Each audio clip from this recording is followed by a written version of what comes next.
اور جیسے میں اندر کہا کہ میری بہت تمنا تھی ان سے ملوں، اور وہ آج پوری ہو گئی الحمدللہ. اللہ کا شکر ادا کرتا ہوں اس کی وجہ سے. ایک بار فون پہ بات ہوئی تھی چند ہفتے پہلے ان سے الحمدللہ. اور میں جانتا ہوں کہ جو بڑے عالم دین پاکستان کے ان میں سے ایک مولانا فضل الرحمان ہے ماشاءاللہ، اور ان سے ملاقات کی کافی تمنا تھی. اسی لیے میں نے کہا مستثنی صاحب سے کہ اگر میں کوئی ریلیجس شخص سے ملوں گا تو پہلے ان سے ملوں گا پاکستان میں. اور کچھ لوگ ملنے آئے تھے کل، میں انہیں پہلے ان سے ملوں گا باقی ملوں گا، تو ترتیب ہونا چاہیے. الحمدللہ جو ان کی خدمات ہے اللہ تعالیٰ اسے انشاءاللہ قبول فرمائے. جیسے کہ جانتے ہوں کہ میرا جو میری اسپیشلٹی ہے وہ کمپیریٹیو ریلیجن، تقابلی ادیان. اور سیکنڈ ہے کہ جو لوگ اسلام کے خلاف یا اسلام کے خلاف جو تحریک ہے یا لکھتے ہیں یا تنقید کرتے ہیں، تو وہ میری اسپیشلٹی ہے کہ اس تنقید کا جواب دے. تو میں ایک الگ فیلڈ سے ہوں، اور یہ دعوتی میدان میں متاثر ہوا شیخ احمد دیدات سے. اور میری تمنا تھی اور میرے والدین کی تمنا بھی تھی کہ میں ڈاکٹر بنوں. اور اس وقت میرے نزدیک سب سے بہترین جو پیشہ ہے وہ ڈاکٹر کا ہے، جو انسانیت کی خدمت کر سکتا.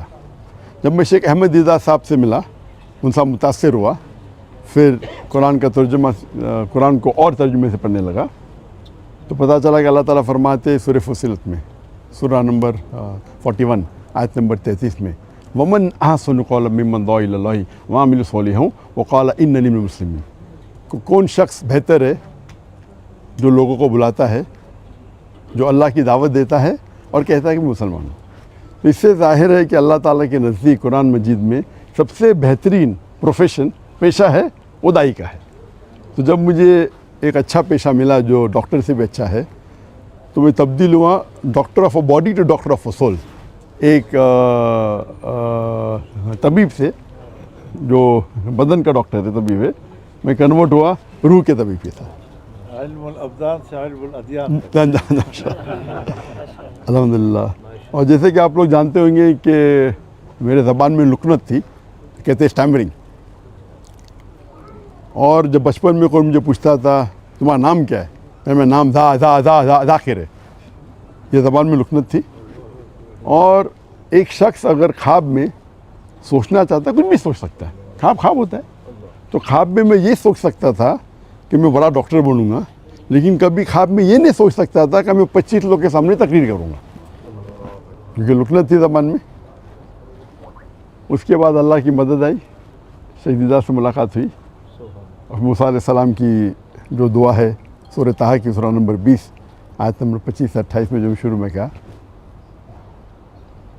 اور وہ دعا جو ہے رب اشرح لی صدری ویسر لی امری واحلل عقدۃ من لسانی یفقہوا قولی. اور اکثر علماء اس کی ذکر کرتے ہیں، لیکن میرے لیے اور لاگو ہوتا ہے اس میں، کیونکہ ہم جانتے ہیں کہ موسیٰ علیہ السلام کو بھی زبان میں لکنت تھی جو عام علماء کی زبان میں نہیں ہے. اور اللہ سے دعا کرتے ہیں کہ صدر کو بڑا کرو، اور جو لوگوں کے بیچ میں جو درار ہے، جو بیریئر ہے، اسے نکال دے. اور زبان کا بیریئر بھی تو میرے ڈبل لاگو ہوتا ہے، کیونکہ میرے زبان میں لکنت ہے.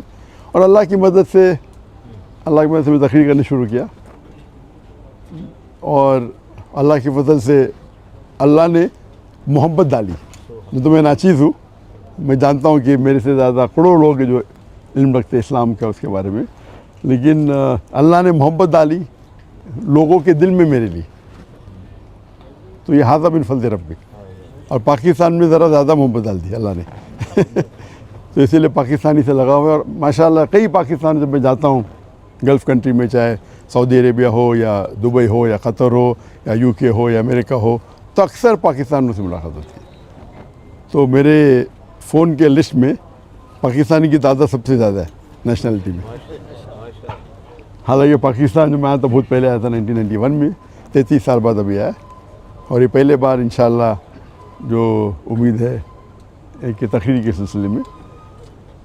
اور اللہ تعالیٰ سے دعا کرتا ہوں کہ یہ محبت اور بڑھائے. اور میرا مشن ہمیشہ رہا کہ جو اللہ تعالیٰ فرماتے ہیں قرآن مجید میں سورہ عمران میں سورہ نمبر 3 آیت نمبر 103 میں وَاعْتَصِمُوا بِحَبْلِ اللَّهِ جَمِيعًا وَلَا تَفَرَّقُوا کہ اللہ کی رسی کو مضبوطی سے پکڑو اور آپس میں مت بٹو, آپس میں تفرقہ مت کرو. تو یہ میرے لائف کا ایک مشن ہے. اور جو قرآن کی جو اہم آیت ہے جو میرے لیے ماسٹر کی ہے, ماسٹر کی دعوتی میدان میں, وہ سورہ عمران سورہ نمبر 3 آیت نمبر 64 میں اللہ تعالیٰ فرماتے قُلْ یَا اہلَ الکتاب, او اہل کتاب یہود و نصارہ, تعالوا الی کلمۃ سواء بین بینکم, آؤ ہم اس بات کی طرف جو آپ اور ہمیں یکساں ہے. سب سے پہلی بات اللہ نعبد الا اللہ, کہ ہم اللہ کی ایک عبادت کریں. یہ آیت خصوصاً اہل کتاب کے لیے, لیکن عام طور پہ کوئی بھی غیر مسلم کے لیے استعمال کر سکتے, چاہے وہ ہندو ہو چاہے بدھ ہو, آپس میں یکسانیت کی بات کرے. سب سے پہلی بات ہے اللہ نعبد الا اللہ. میں ایک اسٹیپ فردر لے کے جاتا ہوں, میں یہ مسلمانوں سے بھی کر سکتے. ہمارے جتنے مختلف مذاہب یا فرقے ہیں اس میں بھی تعالیٰ کلمۃ سواء بین بینکم. اور ہم جانتے ہیں کہ اکثر جتنے بھی مذہب ہے, اور میں چاروں ائمہ کی عزت کرتا ہوں, 90% سے 90% سے زیادہ, یا بول سکتے ہیں 95% ان میں یکسانیت ہے. لیکن اکثر مسلمان وہ 2% یا 4% یا 5% جو اختلاف ہے ان کے اندر الجھ جاتے, اور جو یکسانیت ہے اس کو چھوڑ دیتے. تو میرے ایک لائف کا یہ بھی مشن ہے کہ جتنے مسلمان دیگر مذاہب کے, دیگر غور و فکر کے, ان کے ساتھ رہے. اور اللہ تعالیٰ نے الحمدللہ, یہ اللہ تعالیٰ کی مدد ہے, من فضل رب, کیا میرے چاہنے والے ہر فرقے میں ماشاءاللہ جو شدت کے لوگ ہیں وہ شاید مجھ سے ناراض ہے. اللہ کی مدد ہے کہ اسی لیے اللہ تعالیٰ نے محبت ڈالی. اور آپ جانتے ہیں کہ جو صحابہ تھے, ہر صحابہ سمجھتے تھے کہ اللہ کے رسول ان سے سب سے زیادہ محبت کرتے. ہم جب پڑھیں گے صحابہ کی سیرہ, ہر صحابہ سمجھتے تھے کہ اللہ کے رسول میں سے سب سے زیادہ محبت کرتے. تو اللہ نے محبت میرے چاہنے والوں میں بھی ڈالی. تو جہاں میں جاتا ہوں لوگ محبت سے ملتے. کچھ ہے جو لوگ تنقید کرتے, جس طریقے سے اللہ نے کہا کہ اللہ کے رسول کے لیے بھی, ہر اللہ کے رسول کے لیے ایک اینیمی, ایک دشمن ہمیشہ رہیں گا, قرآن کی آیت ہے. تو جو لوگ اللہ سے کام نکالتا ہے ان کو شہرت کے ساتھ ساتھ لوگ ان کے خلاف بھی ہوتے. تو یہ پارٹ اینڈ پارسل ہے, تو دعوتی میدان کا ایک پارٹ اینڈ پارسل حصہ ہے.